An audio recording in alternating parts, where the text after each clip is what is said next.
எல்லாருக்கும் வணக்கம். ரொம்ப நாள் கழிச்சு இந்த கேக்கே சேனல்ல உங்க எல்லாரையும் வரவேற்கிறதுல ரொம்ப சந்தோஷம். எதனால சந்தோஷம் அப்படின்னு பாத்தீங்கன்னா, நம்மளுடைய பயாஸ்கோப்ல இன்னைக்கு கண்ணதாசனுடைய 100ஆண்டு விழாவை கொண்டாட போறோம். அவருடைய ஒரு அருமையான பாடல்ல இன்னைக்கு நம்ம பார்க்க போறோம். படம் என்ன அப்படின்னு நீங்க பாத்தீங்கன்னா, இது ஆனந்த ஜோதி அப்படின்னு ஒரு படம். இதுல புரட்சி தலைவர் எம்ஜிஆர் அவர்கள் ஹீரோவா நடிச்சிருப்பாரு ஆனந்த்ன்ற கேரக்டர்ல.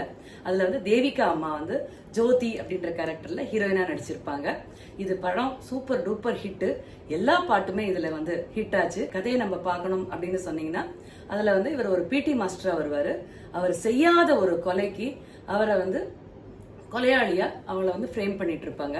ஃப்ரேம் பண்ண உடனே அந்த நிரபராதி அப்படின்னு நிரூபிக்கணும் அப்படிங்கிறதுக்காக அந்த ஜோதி, அந்த தேவிகா அம்மாவும் அவருடைய தம்பி பாலுவும் முயற்சி பண்ணுவாங்க. பாலுவா நடிச்சிருக்கிறது நம்மளுடைய உலக நாயகன் கமலஹாசன் அவர்கள். அந்த கமலஹாசனும் எம்ஜிஆரும் சேர்ந்து நடிச்ச ஒரே படம் அப்படின்னு சொன்னா அது இந்த ஆனந்த ஜோதி திரைப்படம் தான். இதை ஒரு ஹிஸ்டாரிக்கல் படமாவும் நம்ம சொல்லலாம். இதுல பார்க்க போற ஒரு பாட்டு, எல்லா பாட்டுமே ஹிட். நம்ம பார்க்க போற பாட்டு எது அப்படின்னு சொன்னா, நினைக்க தெரிந்த மனமே, அந்த பாட்டு தான் பார்க்க போறோம். இந்த பாட்டுடைய சிறப்பு என்னன்னா, பி சுசீலா அம்மா தேன் குரல்ல பாடியிருப்பாங்க. விஸ்வநாதன் ராமமூர்த்தியோட இசை, எழுதினது கண்ணதாசன். இதை விட சிறப்பான ஒரு காம்பினேஷன் நம்மளுக்கு கிடைக்குமா சொல்லுங்க பாப்போம். இதுல என்ன இன்னொரு சிறப்பு என்ன அப்படின்னு சொன்னா, இது நம்மள ஒரு ஆப்போசிட்ஸ், எதிர்ச்சொல் யூஸ் பண்ணியிருப்பாரு. நினைக்கிறது, மறக்கிறது, பழகிறது, விலகிறது, அந்த மாதிரி இந்த பாடல் பூராவுமே ஒரு எதிர்ச்சொல்லை யூஸ் பண்ணி அவர் பண்ணியிருப்பாரு. ரொம்ப அழகான ஒரு பாட்டு. அது திருப்பி திருப்பி நம்ம கேட்கும் பொழுது 60 வருஷம் ஆனாலும் நம்மளுடைய மனசுல எப்படி அந்த கடலோடைய அலை கரையை திருப்பி திருப்பி திருப்பி வருதோ, அந்த காதல், அதனுடைய பிரிவு, அதனுடைய வலி எல்லாத்தையுமே இந்த பாடல்ல நம்மளால உணர முடியும்.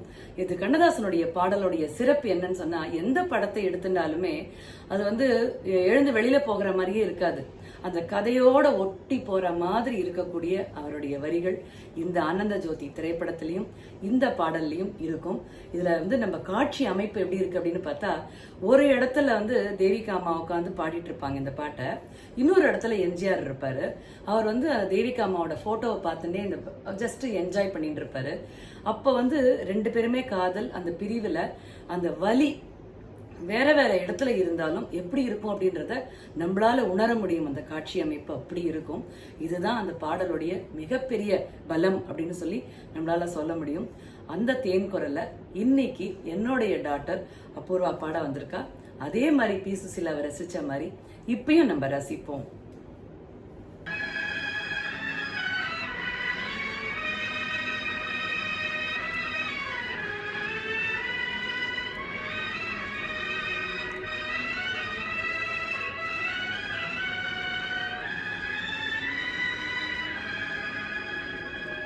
நினைக்க தெரிந்த மனமே உனக்கு மறக்க தெரியாதா?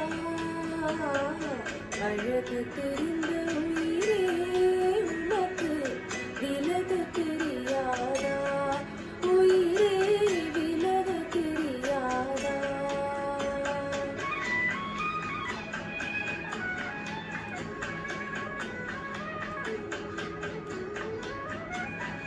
நினைக்க தெரிந்த மனமே உனக்கு மறக்க தெரியாதா?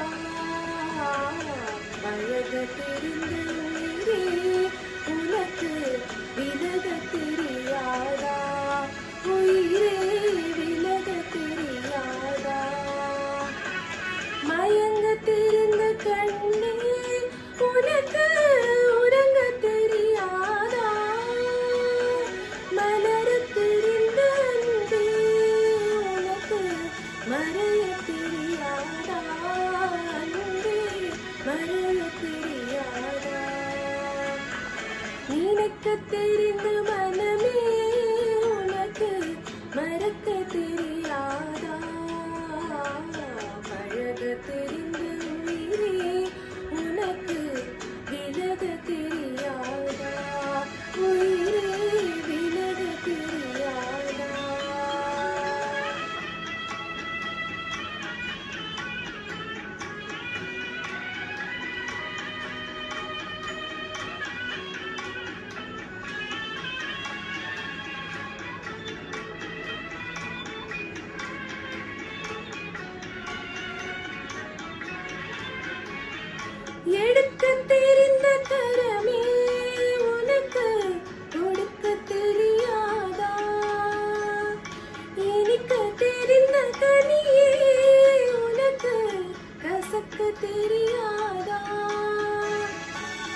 60 வருஷத்துக்கு முன்னாடி இந்த பாட்டை எப்படி கேட்டு நம்ம ரசிச்சோமோ அதே மலரும் நினைவுகள் இன்னைக்கும் நம்ம மனசுல வந்தது இல்லையா? உங்களுக்கு இதே மாதிரி பழைய பாடல்கள், கண்ணதாசன் பாடல்கள் இல்ல புதிய பாடல்கள் எது கேட்கணும்னாலும் நீங்க கமெண்ட் செக்ஷன்ல போஸ்ட் பண்ணுங்க.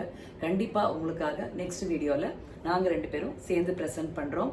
கிருஷ்ணமூர்த்தி சார் இந்த பாட்டை நிச்சயமா ரசிச்சிருப்பார் அப்படின்னு நினைக்கிறோம். லாஸ்ட் வீடியோல இந்த பாட்டை பத்தி அவர் கேட்டிருந்தாரு.